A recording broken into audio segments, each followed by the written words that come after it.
Now here's the laws of wealth from three excellent sources. First is the Bible. Second is John Kennedy. Third is Zig Ziglar. That's good company. I'm happy Zig's here today. You're going to enjoy.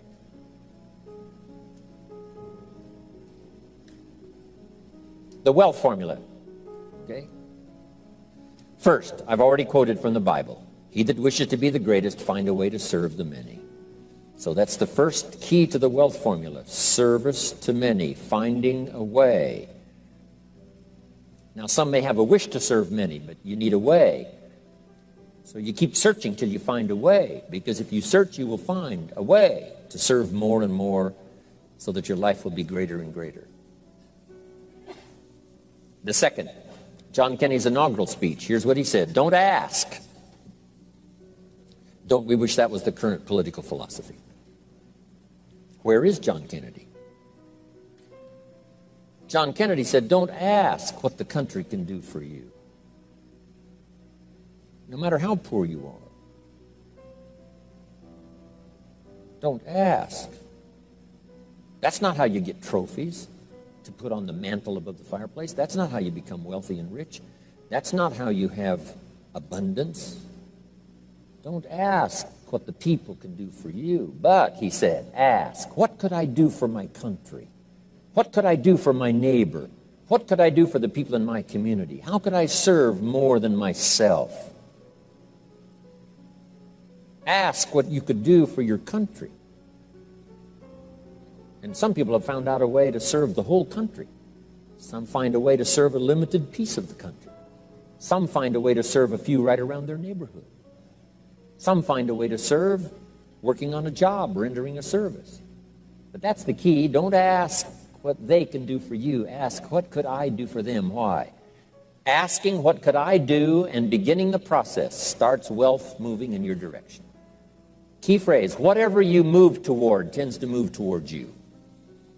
If you move toward intelligence, it seems now to move towards you.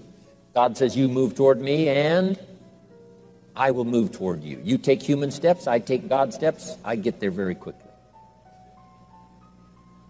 Whatever you move toward, if you move toward success, success seems to start coming your way. So figure out what you could do to make the moves, to begin the early qualifications, and then sustain the qualifications, and success is yours, and health is yours, and all valuable things are yours.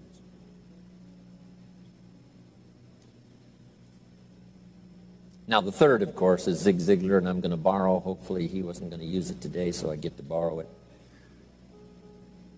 Zig's got the best formula put in layman's terms I've ever heard.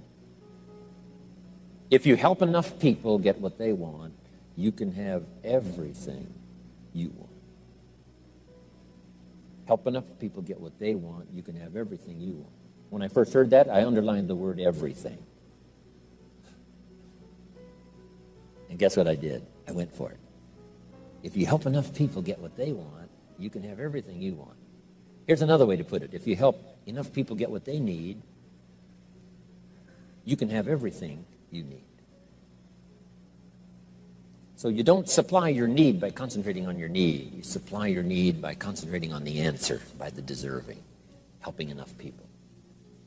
This weekend is another part of my life. Sharing, helping, translating my experiences by the best language I can choose, as awkward as it sometimes seems. Words are clumsy sometimes when you try to express what's going on in your head, let alone your heart. But I'm going to struggle best I can these days with the English language, trying to make it valuable to all of you. Okay. Now, start a little subject called personal development.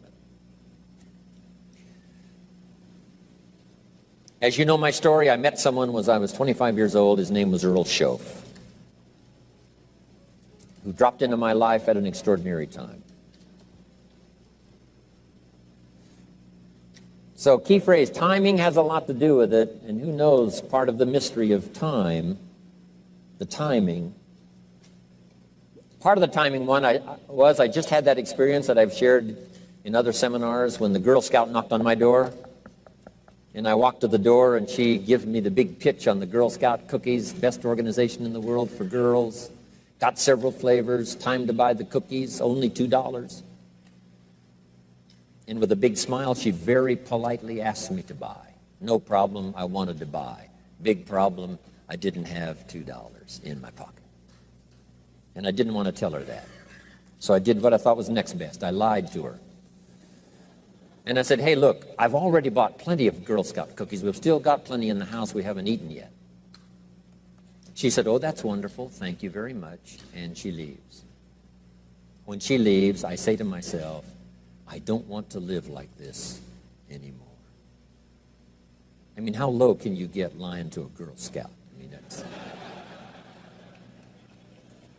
that's low down. I told myself that day, this will never happen to me again.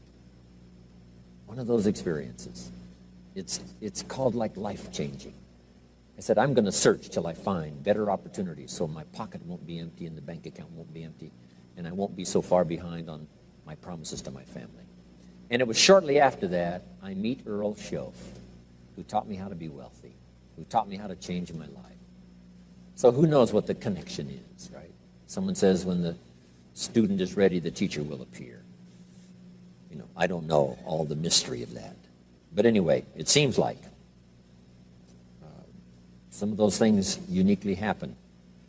But it was Mr. Schoaf over a 5-year period before he died at age 49 who taught me some extraordinarily simple things. He only went to the 9th grade in school, never finished high school, never went to college, never went to university. So he put his ideas and his experiences in very simple language, which I think for me, you know, a kid from the farms of Idaho, that simplicity was so important. Because if it would have been technical, I'd have missed it. If it would have been mystic, I would have, backed away. But it was just basic, blunt, ABC, familiar stuff that I hadn't thought of before. And he did start to remind me, and those ideas changed my life. Mr. Schoaf was the one when I said, this is all they pay. He said, you've been working 6 years, Mr. Rohn, how come you're not doing better? And I said, this is all the company pays. He says, well, that's not true. I said, no, this is my paycheck. This is all the company pays. He said, no, this is all the company pays you. I thought, that's a new way to look at it, right? He said, doesn't the company pay 2, 3, 4, 5 times this amount to other people? I said, well, yes. He said, well, then this is not all the company pays. It's all they pay you. And if you qualified, wouldn't your income grow 2, 3, 4, 5 times? I said, I suppose. So he said, we don't have to work on the company. We have to work on you. See, that was the beginning of what he called the phrase personal development. I told him things cost too much. He said, no, you can't afford them. I thought, well, that's a new concept. I hadn't thought about that. We put some of the valuable things on the high shelf, so you can't get to them until you qualify. If you want the things on the higher shelf, you got to stand on the books you read. Every book you read, you get to stand a little higher so you can get the things on the higher shelf. See, I learned those concepts. It was so incredible. And here was the most important one. Success is something you attract by the person you become. See, that phrase changed my life. Success is something you attract by the person you become. Success is not something you pursue. It's like chasing a butterfly. You can't quite catch it. Success is something you attract by becoming an attractive person. See, those were new concepts to me. I'm just working hard trying to make a living. Here's what he said to me. This changed my life. I got a chance to teach this in Moscow and across Russia. 3 visits, now the 4th. Here's what Schoaf taught me. Profits are better than wages. Nobody taught me that in high school. Nobody taught me that. I went to 1 year of college. Nobody taught me. Profits are better than wages. Wages make you a living. Profits make you a fortune. And how could you work on both a living and a fortune? He said, well, you could start part-time working on your fortune while you're working full-time on your living. I thought, wow. Now, he said, it's fun to get up in the morning. Not just getting up, go to work to pay the rent, but to get up to go to work to make a fortune. First, to make a living for my family. Second, to make a fortune. And he taught me how to make both a living and a fortune. Guess what I did? I learned how to make both a living and a fortune. And I found out anybody could do it once they get the information. And at age 25, I started receiving this extraordinary information. Here's what he said: your income is directly related to your philosophy, not to the economy. I thought, no one ever told me that. I kept hoping the economy would change. He said, no, your philosophy has to change. I assured him that I had my fingers crossed. He said, that won't help. Then what could I do to change my income and multiply it by 2, by 3, by 5, by 10, and then multiply it by 10 again? What could I do? And he started giving me the disciplines and the process of learning the skills to change my life. This was an extraordinary man. Those were extraordinary times for me, life-changing in every manner that you can imagine, but very simple ABC concepts. Here's what I learned: not to search for the exotic until you've discovered the basic. And those basic philosophies that he shared with me during that time were life-changing, and he called it personal development. Now, in the understanding of personal development, let's go through it quickly, some notes before we take our first break. If you're okay, say, I'm okay. How many of you have one page of notes already? One page, good. Okay, jot these ideas down. First, for personal development, we must understand the law of the seasons and the lesson of the seasons, which prompted that first book. The first book of mine, Seasons of Life. Here's the phrase: life and business is like the changing seasons.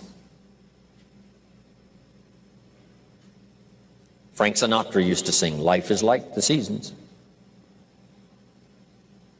Next phrase: you cannot change the seasons, but you can change yourself.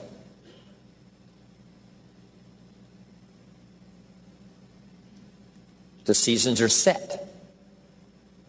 As soon as we arrive on this spinning planet headed somewhere, that's the question to ask. What is the setup? First, so I can survive. Second, so I can succeed. So one of the first things to do is to learn the rhythm of the seasons. The rhythm of night and day. Day follows night. Night follows day. Opportunity follows difficulty. Difficulty follows opportunity. Recession follows expansion regularly. Expansion follows recession. Sadness follows joy. Joy follows sadness. That's called the rhythm of life. So in the seasons now, make these notes. First, learn to handle the winters. Hopefully each winter we get stronger by the process of the experience of the past winters, learning the lessons of the past to apply to the present. In the winter you have to hang on. In the winter you have to endure. That's part of the rhythm of life. And there's all kinds of winters. Physical winters and personal winters and political winters. Communism cast a long shadow on 1/3 of the world in that long winter of despotism. About 75, 80 years it lasted. Political winters, social winters, spiritual winters, personal winters, when things don't work well. Barbara Streisand sings, it used to be so natural to talk about forever, but used to be's don't count anymore. They just lay on the floor till we sweep them away. You don't sing me love songs, you don't say you need me, and you don't bring me flowers anymore. A song of winter. But we're all acquainted with those experiences. But here's the key. You must just hang on in the winter. Make the note. It doesn't last forever. Some winters seem longer than others. Some winters seem tougher than others. Some winters are more critical and crucial than others. But here's the note. They will pass. The night can only be a few hours. As far as we know, there's never been a double night. And the whole key to this is, surely you can make it just a few hours. Hang on. Whether it's playing a game or whether it's an enterprise, the winters do come. Mickey Mantle, my hero back in those days of the Yankees. Wow. He used to get in the batting slump. It was tragic to watch. This is the home run king. This is the fastest man in baseball. This is one of the most accomplished players ever to play the game. But he used to have these terrible slumps when it seemed like he couldn't get a hit or he couldn't get very many and he couldn't hit home runs. And someone asked him one time, what do you start changing? He said, I don't change anything. He said, what do you do? He said, I wait till it's over. Right. You just keep swinging and you just keep hanging in there until finally it passes. Maybe you need a little touch of refinement, but for the most part, here's what you have to do. Endure. Because the winter finally passes and the night finally fades away and the daylight comes and the shadows flee away. So the winters we just have to handle. Here's what's next, the spring. Spring always comes. Opportunity follows difficulty. Day follows night. Here's what spring is called, opportunity. Spring is not a guarantee. It's guaranteed to come, but it's not spring that guarantees the harvest. Here's what you must do. Use the spring to your best advantage. And you've got to hurry because spring is usually not very long. The short season of spring reminds us of urgency. If you want a full harvest, come harvest time, you've got to take advantage, but you must do it quickly. Spring is the opportunity to meet someone. Sometimes you have to do it quickly. Here's a person, you say, it'd be nice to meet that person, but before you get a chance to say hello, they're gone. In space language, we call it window of opportunity. If the rocket doesn't launch and if the spacecraft doesn't go in an appointed time, it's got to wait for another cycle of times. If you don't get it planted this spring, you've got to wait for another cycle of seasons before you have another chance. So, the urgency of spring. Life is brief, so take advantage of every spring you can get for your lifetime. The Beatles wrote, life is very short. And for John Lennon, it was extra short. For Michael Landon, it was extra short. For my dear business colleague, Mark Hughes, it was extra short. He died at age 44. So, it's brief. Bill Bailey reminded me, it's easy to say I've got 20 more years. But here, that sometimes fakes you out, saying I've got 20 more years, meaning it looks like you got a lot of time. But here's what he said, if you go fishing once a year, you've only got 20 more times to go fishing. Not 20 years to go fishing, 20 times. So you've got to make each time count when the opportunity comes, each time. So take into account the brevity of life. My father lived to be 93, but it seemed so short. I kept asking for another 10 years, another 10 years, and finally, it ran out. But 93 is not bad, but it still seemed short.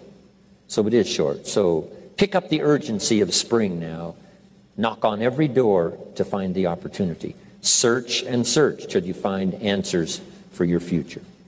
And do it quickly, because spring is short. What if you asked a farmer to go bowling in the spring? He would say, insanity. You can go bowling in the winter, but you can't go bowling in the spring. Good note to make, what to do in springtime.